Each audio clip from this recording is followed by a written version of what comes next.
Good afternoon students. कैसे आप?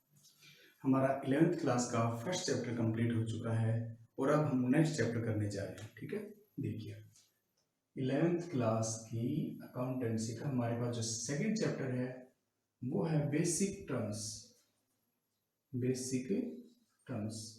Of accountant.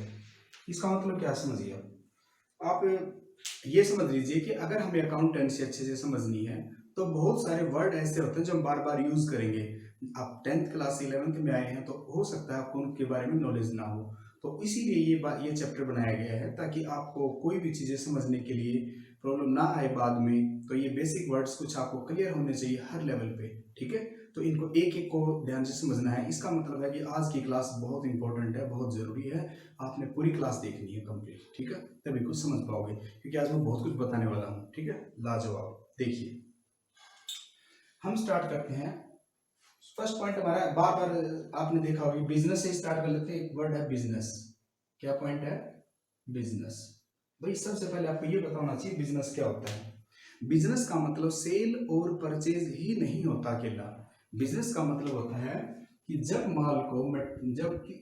माल को किसी फैक्ट्री में बना लिया जाता है, ठीक है, और उस माल को जब कस्टमर तक भेज दिया जाता है, एंड यूजर, समझ लेना इसका कि ये आपका एंड यूजर है। ठीक है, एंड यूजर जो भी है सबसे आखिर में जो उसको यूज करेगा वो एंड यूजर है। तो एंड यूजर फैक्ट्री से एंड यूजर तक पहुंचाने में जितने भी काम किए जाते हैं उन सारी एक्टिविटीज को मिलाकर हम बिजनेस बोलते हैं, व्यापार बोलते हैं। ठीक है, अब वो कौन कौन सी बातें होती है? जैसे मान लीजिए इसका प्रोडक्शन, ठीक है, माल का सबसे पहले प्रोडक्शन होगा फैक्ट्री के अंदर, फिर क्या होगा, माल को ले जाया जाएगा, ट्रांसपोर्टेशन, ठीक है, इंश्योरेंस वगैरह हो जाएगा, बैंकिंग पैसे की जरूरत पड़ेगी, वेयर हाउसिंग, ठीक है, गोडाउन वगैरह की जरूरत पड़ेगी। तो इस तरह से एंड कस्टमर के पास फिर सेल किया जाएगा माल, ठीक है, यहाँ से मान लीजिए परचेज किया गया था।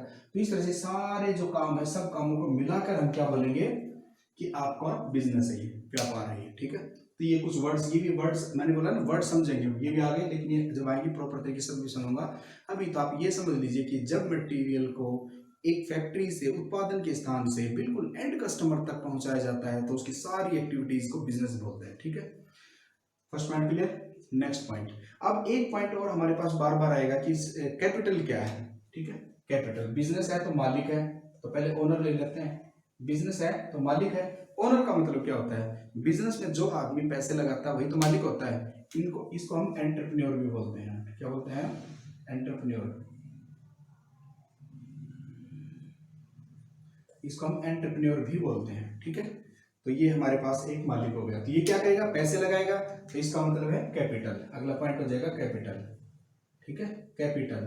कैपिटल क्या होती है? कैपिटल का मतलब है कि जो, वैसे अभी तो एक ही पॉइंट समझो कि अगर कोई भी आदमी व्यापार करता है तो नगद पैसे लगाता है, जो पैसे लगाता वही तो कैपिटल है। अब तो तुम ये समझते हो कि पैसा लगाना ही कैपिटल है, लेकिन इसके अंदर और भी बहुत सारी चीजें होती हैं जो कि कैपिटल में इंक्लूड की जाती है। ठीक है, तो अकेला पैसा लगाना ही कैपिटल नहीं होता।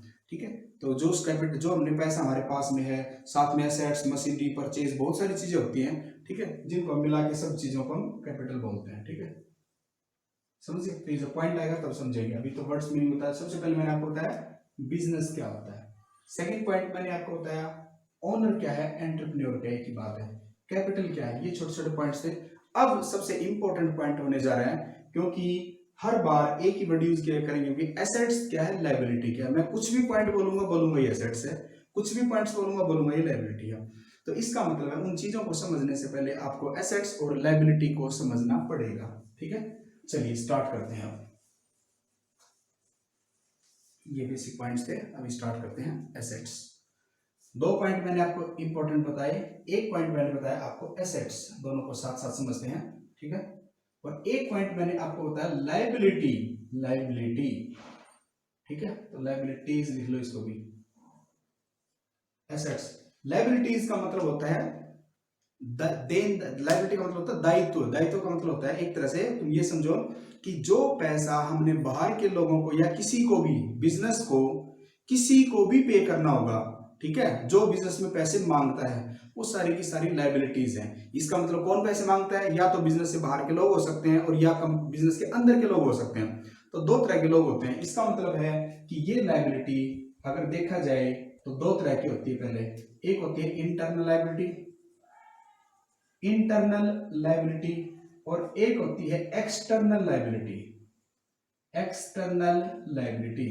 इंटरनल लायबिलिटी और एक्सटर्नल लायबिलिटी। इंटरनल लायबिलिटी का मतलब क्या हुआ कि कंपनी के बिजनेस के अंदर के जो पैसा, अंदर के लोगों को जो पैसा, अंदर किसको देंगे भैया? केवल मालिक होता है जो पैसे मांगता है, ठीक है। तो अंदर की जो लायबिलिटी, इंटरनल लायबिलिटी, इसका मतलब है एक तो कैपिटल, जो भी पैसे लगा रखे हैं जो मालिक ने, वो पैसे हमें लौटा के देने हैं, एक तो कैपिटल होगी।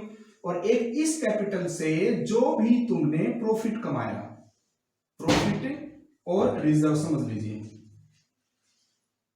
प्रॉफिट और रिजर्व्स। कैपिटल और उस कैपिटल से जो प्रॉफिट कमा लिया, तो रिजर्व्स क्या होते हैं? जो साल में प्रॉफिट कमा लिया जाता है, उस कमाए हुए प्रॉफिट में से कुछ पैसा हम बचा के रख लेते हैं, वो बचत ही हमारे रिजर्व है, ठीक है। तो ये जो है ये हमारी इंटरनल लायबिलिटी है। क्या है ये? इंटरनल लायबिलिटी है। क्लियर? अब एक्सटर्नल लायबिलिटी क्या है? एक्सटर्नल लायबिलिटी का मतलब है जो कि बाहर के लोगों को, आउटसाइडर को पे की जाएगी। किसको पे की जाएगी? आउटसाइडर को जो भी पे की जाएगी, बिजनेस में से जो आउटसाइडर हैं उनको जो पे करेंगे, हम इसको बोलेंगे आउटसाइडर लायबिलिटी, ठीक है। External liability. तो ये कौन कौन से होते हैं? जैसे मान लीजिए हमने किसी से बाहर से माल उधार खरीदा, तो पैसा देना पड़ेगा उसको, अभी नहीं दिया उसको। मैंने बताया था आपको, पहले भी एक वर्ड आया था क्रेडिटर, ठीक है। नहीं आया तो समझ जाएंगे, इसका मीनिंग आगे क्लियर करेंगे, क्रेडिटर, ठीक है। बैंक से कोई पैसा ले रखा है तो बैंक लोन, और कोई भी अदर लायबिलिटी, अदर उधारी जो भी है, कोई भी दूसरी प्रकार का उधार लिया हुआ पैसा जो आपको देना है किसी भी तरह से, तो ये आपकी एक्सटर्नल लायबिलिटी हो जाएगी, ठीक है। तो इसका मतलब है लायबिलिटी दो तरह की हुई, एक इंटरनल लायबिलिटी और एक हुई एक्सटर्नल लायबिलिटी, ठीक है। और इसके अलावा भी लायबिलिटी होती है, वो हमारे पास कौन सी होती है? सब ये तो होगी कॉमन पॉइंट, दो पॉइंट, एक दो पॉइंट और होते हैं हमारे पास में कि लायबिलिटी जो होती है, आप समझिए, एक होती है नॉन करंट लायबिलिटी, तो एक होती है करंट लायबिलिटी। अब सबसे पहले तो आपको करंट वर्ड जो है इसका पता होना चाहिए, क्या होता है करंट का मतलब है चालू, जो चल रहा है इस टाइम पे, उसको बोलेंगे करंट, ठीक है। जो चल रहा है इसको बोलते हैं करंट। जैसे मान लीजिए हम जिस साल के लिए काम कर रहे हैं, एग्जांपल के लिए वो हमारा 2018 और 19 है, ये साल है, तो ये हमारा करंट ईयर हो जाएगा। क्या हो जाएगा? ये हम इसको करंट ईयर बोलेंगे, जो साल चल रहा है उसको। तो इसका मतलब है नॉन करंट लायबिलिटी और करंट लायबिलिटी क्या होगी? करंट लायबिलिटी वो लायबिलिटी होती है जिसकी पेमेंट हमें विद इन 1 ईयर करनी पड़ती है। एक साल के अंदर अंदर जो भी पैसा हमें देना पड़ेगा वो हमारे लिए करंट लायबिलिटी है। क्लियर? और जो भी पैसा एक साल से, ये तो गया विद इन 1 ईयर जो भी लायबिलिटी पे करनी पड़ेगी वो तो हो जाएगी करंट। और ग्रेटर देन 1 ईयर, एक साल से ज्यादा समय के लिए जो पैसा उधार लिया था, इसका मतलब तुम ये समझो कि एक साल के बाद में जो पैसा देना हो उसको हम बोलेंगे नॉन करंट लायबिलिटी। मतलब जो लायबिलिटी करंट नहीं है वो हो जाएगी नॉन करंट। इसको हम फिक्स लायबिलिटी भी बोल सकते हैं। क्या नाम बोल सकते हैं? दूसरा नाम फिक्स्ड लायबिलिटी भी नाम हो सकता है। आगे समझ में कोई डाउट है किसी को? इसका मतलब है ये वो लायबिलिटी है कोई भी लायबिलिटी जिसकी पेमेंट एक साल से ज्यादा टाइम के बाद की जाएगी वो हो जाएगी हमारे पास नॉन करंट, मतलब फिक्स। और जिस भी पैसे का पेमेंट हमें एक साल के अंदर अंदर करना पड़ेगा वो हो जाएगी करंट लायबिलिटी। ओके, तो ये पॉइंट हमारा क्लियर है लायबिलिटी का। कोई डाउट है इसमें तो बताइए, ठीक है। अब आ जाइए एसेट्स की साइड में। तो एसेट्स के पॉइंट को समझने के लिए एक बार मैं इसको साफ कर देता हूं, ठीक है। एसेट्स को समझिए क्योंकि दो पॉइंट बहुत इंपॉर्टेंट है। एसेट्स क्या होती है? एसेट्स देखिए, एसेट्स क्या है? सबसे पहले तो आपको एसेट्स का पता होना चाहिए, जैसे लायबिलिटी जानना था। एसेट्स का मतलब होता है हमारी संपत्ति। क्या मतलब होता है? हमारी संपत्ति। जैसे हम कहते हैं ना मैं इतनी संपत्ति का मालिक हूं, इसका मतलब क्या हुआ कि मैंने हर वो चीज जोड़ ली जिस पे मेरा हक है। हर वो चीज मैंने जोड़ ली है जिस पे मेरा हक है, इसलिए मैंने कहा कि मेरे पास इतनी प्रॉपर्टी है, इतनी संपत्ति है, ठीक है। तो संपत्ति का मतलब क्या हुआ? संपत्ति का मतलब है कि आपके पास जो भी पैसा नगद में है या जो भी किसी संपत्ति एसेट्स के रूप में, भौतिक रूप में है, ठीक है, फिजिकली जिसका एग्जिस्टेंस है, तो सारी चीजें मिला के आपके पास क्या हो जाएगी, एसेट्स हो जाएगी। ठीक है, तो एसेट्स क्या होती है, किसी भी बिजनेस को रन करने के पर्पज से, बिजनेस को चलाने के पर्पज से जिन चीजों को खरीदा जाता है उनको हम एसेट्स बोलते हैं। एक पॉइंट और ले लेता हूं साथ में, गुड्स, साथ क्लियर हो जाएगा। गुड्स, गुड्स का मतलब होता है माल, ठीक है, और साथ देखिए एसेट्स, दोनों को समझिए।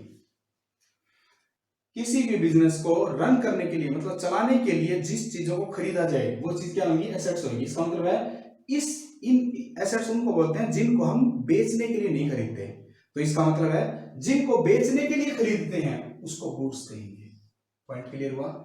कोई भी प्रोडक्ट जिसको बेचने के लिए खरीदते हैं वो हमारे लिए गुड्स है। इसको दूसरे तरीके से समझिए, प्रॉपर एग्जांपल देता हूं आपको। मान लीजिए फर्नीचर है, फर्नीचर का मतलब हो गया कुर्सी, चेयर, टेबल वगैरह, ये जो ग्राहकों के बैठने के लिए और कुछ है, शोकेस वगैरह, ये सब चीजें हैं। और हमारा बिजनेस भी फर्नीचर का ही है, हम बिजनेस का ही फर्नीचर का ही काम करते हैं। तो हम हमारी दुकान पे, हमारे शोरूम में जितना भी फर्नीचर रखा हुआ है जो कि कस्टमर को बेचने के लिए है, वो तो हो जाएगा गुड्स। और जो मान लीजिए हम गए हैं तो हमारे को ओनर ने कहा आइए बैठिए, तो हम जिस सोफे पे बैठे हैं वो बेचना पर्पज नहीं है उसका, वो उन्होंने कस्टमर के लिए लिया हुआ है, तो वो हमारी हो जाएगी एसेट्स। क्लियर हुआ पॉइंट? तो ये है हमारे गुड्स और एसेट्स। अब एसेट्स होती क्या है, क्लियर हुआ पॉइंट? अब आगे देखिए, एसेट्स भी सेम उसी तरह से दो तरह की होती है। जैसे हमने लायबिलिटी को कवर किया था उसी तरह से एसेट्स भी दो तरह की होती है। एक होती है करंट एसेट्स और एक होती है non current assets. Non current assets, ठीक है, same current assets, non current assets. तो करंट एसेट्स का मतलब वही 1 ईयर के लिए मानो, और ये नॉन 1 साल से ज्यादा समय के लिए मानो। तो क्या मतलब है यहाँ पे, वहां तो था कि 1 साल के अंदर पेमेंट करनी हो तो लायबिलिटी होती है, यहाँ क्या मतलब हुआ, यहाँ करंट एसेट्स का मतलब है कि जिसको विदिन 1 ईयर आप बेच देंगे, मतलब कैश में कन्वर्ट कर लेंगे, ठीक है, या कोशिश करेंगे, तो 1 साल के अंदर अंदर जिनको बेचने की कोशिश रहेगी, ठीक है, या जिनको नगद में बदलने की कोशिश रहेगी, वो सब चीजें हमारे पास करंट एसेट्स बोली जाएंगी। क्या बोली जाएंगी? करंट एसेट्स, ठीक है, चालू संपत्तियां, चालू संपत्ति। इसका मतलब ये बदलती रहती है, तो इनको हम फ्लोटिंग एसेट्स भी बोल सकते हैं, फ्लोटिंग एसेट्स भी बोल सकते हैं, फ्लोटिंग एसेट्स, ठीक है। नॉन करंट एसेट्स का मतलब यही हुआ कि जो एसेट्स करंट नहीं है, इसका मतलब है फिक्स्ड एसेट्स है। फिक्स एसेट्स का मतलब ये हुआ कि जो हमारे पास 1 साल से ज्यादा समय तक हमारे पास रहेगी, मतलब जिनको हम जल्दबाजी नहीं करेंगे कि इनको बेचो और इनसे पैसा लो। यहां हमारा टारगेट है बेचो पैसा लो, ठीक है, लेकिन इसका मतलब ये है कि यहाँ बेचना टारगेट नहीं है, बिजनेस को रन करने के लिए जो चीज खरीदी जाती है। जैसे वही पॉइंट, जैसे एग्जांपल के लिए आपने फर्नीचर खरीद लिया, ठीक है, आपका टारगेट नहीं है इसको 1 साल के अंदर बेचना। जैसे कोई भी आपकी बिल्डिंग है, ठीक है, बिल्डिंग है, आपने शोरूम बनाया है, कोई भी आपकी लैंड है, जमीन है, कोई भी आपकी मशीनरी है, ठीक है, क्लियर हो पॉइंट? तो ये सब पॉइंट हो गए। मशीनरी का मतलब समझिए, प्लांट एंड मशीनरी जिसमें आप काम करते हैं मशीनों पे, लैंड जो जमीन है, बिल्डिंग जिसके ऊपर जो ढांचा बना हुआ है, फर्नीचर जो आपको पता है, इसमें चेयर, टेबल वगैरह, रैक वगैरह सब कुछ आ गया इसमें, ठीक है। अब एक पॉइंट होता है इन्वेस्टमेंट। क्या होता है इन्वेस्टमेंट? इन्वेस्टमेंट का मतलब होता है विनियोग, मतलब पैसे लगा देना। ये दो तरह का होता है, इधर भी इन्वेस्टमेंट होता है, इधर भी इन्वेस्टमेंट होता है। इन्वेस्टमेंट, ये भी इन्वेस्टमेंट। अब आपको समझना दोनों में डिफरेंस क्या है। ये तो वो इन्वेस्टमेंट होता है कि मैंने कहीं पैसे इन्वेस्ट कर रखे हैं लेकिन विद इन 1 ईयर में वापस दे दूंगा, ठीक है। इट मींस इसको इन्वेस्टमेंट नहीं बोलेंगे, इसको बोलेंगे शॉर्ट टर्म इन्वेस्टमेंट। क्या बोलेंगे? शॉर्ट टर्म इन्वेस्टमेंट, मतलब जो कम समय के लिए इन्वेस्ट किया गया हो पैसा, ठीक है, शॉर्ट टर्म इन्वेस्टमेंट है। या इसका दूसरा नाम आप ट्रेड इन्वेस्टमेंट भी बोल सकते हो। क्या बोल सकते हो? ट्रेड इन्वेस्टमेंट, ठीक है, व्यापारिक दायित्व, ये विनियोग। तो ये हमारे पास करंट होएगा। और अकेला इन्वेस्टमेंट लिखा हुआ है तो समझ लेना फिक्स है, वो नॉन करंट है। या लॉन्ग टर्म इन्वेस्टमेंट लिखा हुआ है, लॉन्ग टर्म, इसका मतलब ये लंबे समय के लिए, तो ये भी हमारे पास में फिक्स एसेट्स ही मानी जाएगी। क्लियर हो पॉइंट? तो ये एग्जांपल मैंने समझा दिए। इसके एग्जांपल थे करंट एसेट्स के, जैसे कैश, जैसे बैंक, हमारे पास बैंक की होंगी, ठीक है, जैसे डेटर, डेटर का मतलब है जिनको हमने पैसा माल उधार बेच रखा है, हमारा टारगेट है, उससे कहते हैं भैया 1 साल के अंदर अंदर आप जल्दी करके हमारे पैसे दे दे, ठीक है। स्टॉक, स्टॉक उसको बोलते हैं जो कि माल हमारे पास बिकने से रह जाए, उसको बोलते हैं स्टॉक। जो माल बिकने से रह जाता है उसको स्टॉक बोलते हैं, ठीक है। तो हमारा टारगेट है बचा हुआ स्टॉक भी जल्दी बिक जाए और बदले में पैसे आ जाए। तो ऐसे बहुत सारे पॉइंट होंगे। सबसे पहले जो टर्म्स क्लियर कर लेंगे तब जाके इनके एग्जांपल आपको ज्यादा बेटर रहेंगे, ठीक है। अभी तो आपके मीनिंग समझिए, करंट एसेट्स का क्या मीनिंग है, फिक्स एसेट्स का क्या मीनिंग है, आप समझ में आ गया होगा, ठीक है। तो मैंने अभी आपको करंट एसेट्स और करंट लायबिलिटी के बारे में, करंट एसेट्स और ये एसेट्स और लायबिलिटी दोनों की दोनों करंट और फिक्स, ये भी करंट और फिक्स। अब एसेट्स कुछ और भी होती हैं, मैं साथ साथ वो भी बता देता हूं तुम्हें। और क्या क्या एसेट्स होती है? एक एसेट्स होती है टेंजिबल एसेट्स। क्या होती है? Tangible assets. ये क्या होगी? एक होती है नॉन इंटेंजिबल एसेट्स, एक होगी टेंजिबल, एक होगी इंटेंजिबल एसेट्स। इंटेंजिबल एसेट्स, अब ये समझिए क्या होती है टेंजिबल और इंटेंजिबल। टेंजिबल एसेट्स वो होती है जिसको हम, जिसका कोई फिजिकली एग्जिस्टेंस होता है, जिसका फिजिकली एग्जिस्टेंस होता है, ठीक है, जिसका कोई फिजिकली एग्जिस्टेंस होता है, अस्तित्व होता है, जिसको हम देख सकते हैं, छू सकते हैं, जैसे ये मार्कर, जैसे ये बोर्ड, जैसे ये पिन, ठीक है, जैसे मोबाइल, जैसे घड़ी, जैसे कोई और कुछ, जैसे विंडो, ठीक है, ये सब, जैसे गेट, दरवाजा, बिल्डिंग, प्लांट, मशीनरी, इन सब को हम छू सकते हैं। तो ये सारी की सारी चीजें हमारे पास में टेंजिबल एसेट्स हो जाएगी। समझ में आ गया पॉइंट? जिनको हम देख और छू सकते हैं, टच कर सकते हैं, जिनको टच कर सकते हैं। इनटेंजिबल एसेट्स वो है जिसका फिजिकली एग्जिस्टेंस नहीं होता, ठीक है, उसको हम इंटेंजिबल एसेट्स बोलेंगे, ठीक है। इंटेंजिबल एसेट्स उसको बोलेंगे जिसको हम देख नहीं सकते, जिसको हम छू नहीं सकते, केवल फील कर सकते हैं, महसूस कर सकते हैं। तो ऐसी कौन सी एसेट्स होगी भाई? तो ऐसी ही एक एसेट्स होती है जिसका नाम है गुडविल। क्या नाम है? गुडविल। गुडविल का मतलब होता है हम किसी भी आदमी की रेपुटेशन देख सकते हैं, फील, मतलब फील कर सकते हैं, हम उसको टच नहीं कर सकते, समझे। जैसे मान लीजिए कि आपके घर में आप 3 बहन भाई हो, आपके पापा कहते हैं बेटा बैंक में जाना, वो कहता है तीनों में से बुला के एक को कहता है चल भाई तुम जाओ, इसका मतलब तुम्हारे पे विश्वास है, तो उस पर तुम्हारे काम का भरोसा, तो तुम कहोगे वाह मेरी बड़ी इज्जत है। तो वो जो इज्जत है उसी को हम गुडविल बोलते हैं। यहाँ पे प्रॉपर मीनिंग करेंगे जब पॉइंट आएगा तब, अभी आप इतना ही समझिए, ठीक है। तो हम केवल फील करते हैं वहां पे कि भाई यहाँ बड़ी अच्छा माहौल है, तो इसका मतलब है उनको देख के हमने फील किया कि अच्छा सब कुछ है, वो गुडविल होती है उसकी, ठीक है। एक पॉइंट होता है जैसे ट्रेडमार्क। क्या होता है? ट्रेडमार्क। एक होता है पेटेंट। क्या होता है? पेटेंट। और एक होता है कॉपीराइट। क्या होता है? कॉपीराइट। अब ये तीनों पॉइंट आपको एक साथ समझने जरूरी है। ट्रेडमार्क क्या होता है, पेटेंट क्या होता है, कॉपीराइट क्या होता है, ठीक है। इनको भी हम केवल फील करते हैं और इनको हम इंटेंजिबल एसेट्स ही बोलते हैं। आपको कैसे समझाऊं मैं? एग्जांपल के लिए बुक ले लेते हैं कोई, ठीक है। जैसे एग्जांपल मान लीजिए तुम्हारी अकाउंटेंसी की बुक है, ठीक है, एक सेकंड रुको मैं लेके आता हूं।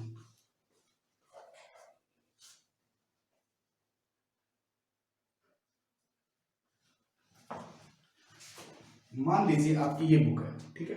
अब इन पॉइंटों को ध्यान से समझना जरूरी है। ये बुक है, अब ये बुक किसने लिखी है? ये बुक हमारे बहुत ही आदरणीय टीचर डी.के. गोयल जी ने लिखी है, ठीक है। डी.के. गोयल जी ने हमारी पूरी अकाउंटेंसी की बुक लिख दी, तो उन्होंने इस शेप में खुद लिखी थी। उन्होंने तो अपनी पेन से, पेज से, कंप्यूटर से जैसे चाहे थे एक बार पेज लिखे थे, ठीक है, ना पेज सेट किया ना कुछ और किया, बस उन्होंने अपनी बात लिख दी, समझिए। तो ये जो उन्होंने लिखा, तो ये कौन था लिखने वाला? लिखने वाला हमारे पास डी.के. गोयल जी थे। तो डी.के. गोयल जी ने जो ये बुक लिख दी, तो उन्होंने क्या किया कि ऐसी ही बुक अगर कोई और ना लिख दे, मान लीजिए उन्होंने मेरे को भेज दी और मैंने पढ़ के वाह ये बड़ी अच्छी है, और वो सेम चीज मैंने लिख दी, ठीक है, और फिर मेरे नाम से मैंने छपवा दी, तो डी.के. गोयल जी की सारी मेहनत बेकार चलेगी। तो इसका मतलब है जैसे ही वो बनाएंगे, इस बुक को लिखेंगे, लिखते ही सबसे पहला काम वो क्या करेंगे?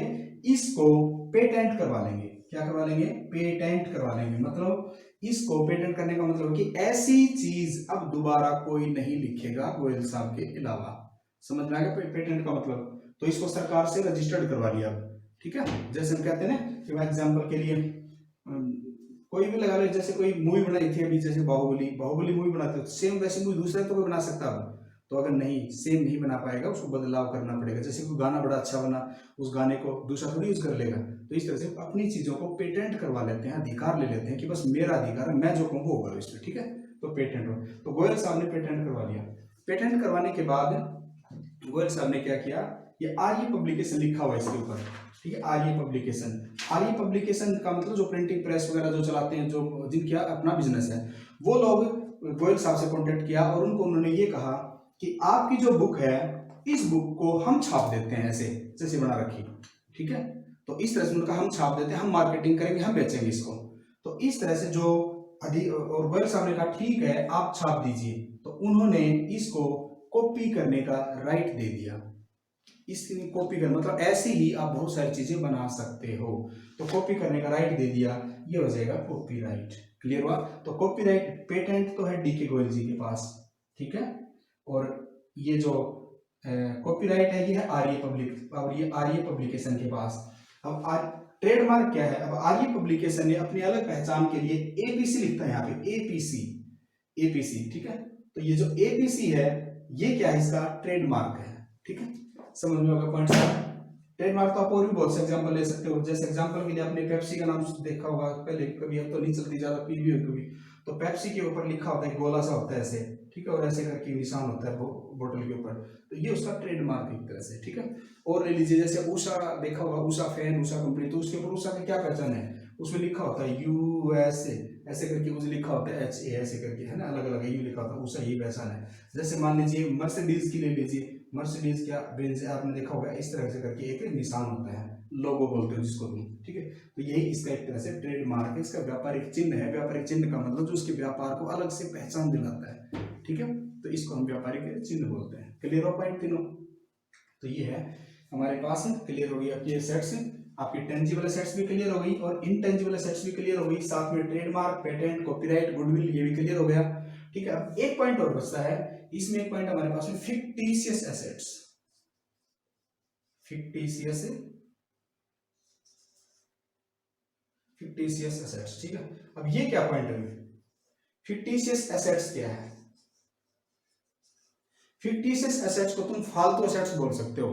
फालतू, हर जगह पे कहीं भी गली मोहल्ले में एक आध आदमी ऐसा होता है जिसका कोई काम नहीं होता, तो समझ लो ये वो आदमी है जिसका हमारे पास कोई काम नहीं है, कोई इसकी वो नहीं, पर हमने ये भुगतना पड़ रहा है, साथ साथ चल रहा है। तो एक्चुअल में क्या होता है, क्योंकि इसका फायदा एक्चुअल में ये हमें पहले दे चुका है, तो उसको बोलते हैं फिक्टिशियस एसेट्स। जैसे किसको बोलेंगे? एग्जाम्पल के लिए मान लीजिए तुमने प्रॉफिट एंड लॉस काउंट, तुम्हारा लॉस हो गया, तो प्रॉफिट एंड लॉस का जो लॉस है ये तुम्हारे पास में, प्रॉफिट एंड लॉस का डेबिट बैलेंस जो है ये तुम्हारे पास में फिक्टिशियस एसेट्स है, ठीक है। हो सकता है पॉइंट तुम्हें भी क्लियर ना हो, चलो इसको दूसरा एग्जांपल ले लेते हैं, बढ़िया एग्जांपल लेता हूं तो क्लियर होगा। एक पॉइंट एडवर्टाइजमेंट सब जानते हैं, एडवर्टाइजमेंट सब जानते हैं, विज्ञापन के बारे में सबने सुना है। तो मैंने क्या किया, एक बोर्ड लगवा, बहुत बड़ा कंप्लीट रोड के ऊपर, हाईवे के ऊपर बड़ा सा वो लगवा दिया, ठीक है, होल्डिंग। और उस होल्डिंग की कीमत 1,00,000 रुपए आई। कितनी आई? 1,00,000 रुपए। और मुझे पता है कि ये होल्डिंग मेरा 5 साल तक चलेगा। कितने साल तक चलेगा? 5 साल तक। लेकिन 1,00,000 रुपए तो मेरे अभी खर्च हो गए ना, 1,00,000 रुपए मेरे अभी खर्च हो गए, लेकिन जिसका बेनिफिट मुझे 5 साल तक मिलेगा। इसका मतलब है एक्चुअल में मेरा खर्चा इस साल का ओनली 20,000 है, ठीक है, जो कि मुझे प्रॉफिट एंड लॉस में से कम करना खर्चा मान के, समझ गए। तो जो 80,000 बच गया वो हमारी 80,000 फिक्टिशियस एसेट्स है। क्या वो? फिक्टिशियस एसेट्स है, समझ गए।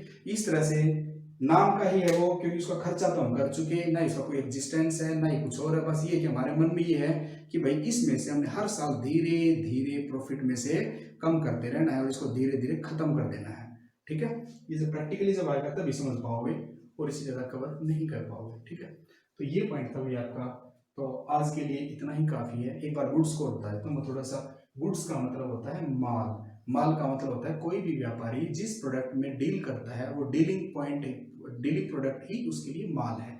जैसे कपड़े के व्यापारी के लिए कपड़ा माल है, जैसे बुक शॉप वाले के लिए बुक्स माल है, फ्रूट्स वाले के लिए फ्रूट माल है। आप जाते हो यस भिंडी देना, वो कहता है भिंडी आने वाली है, माल आने वाला थोड़ी देर में गाड़ी में, आप भिंडी थोड़ी देर में लीजिए, उसने माल भिंडी को बोला है, ठीक है।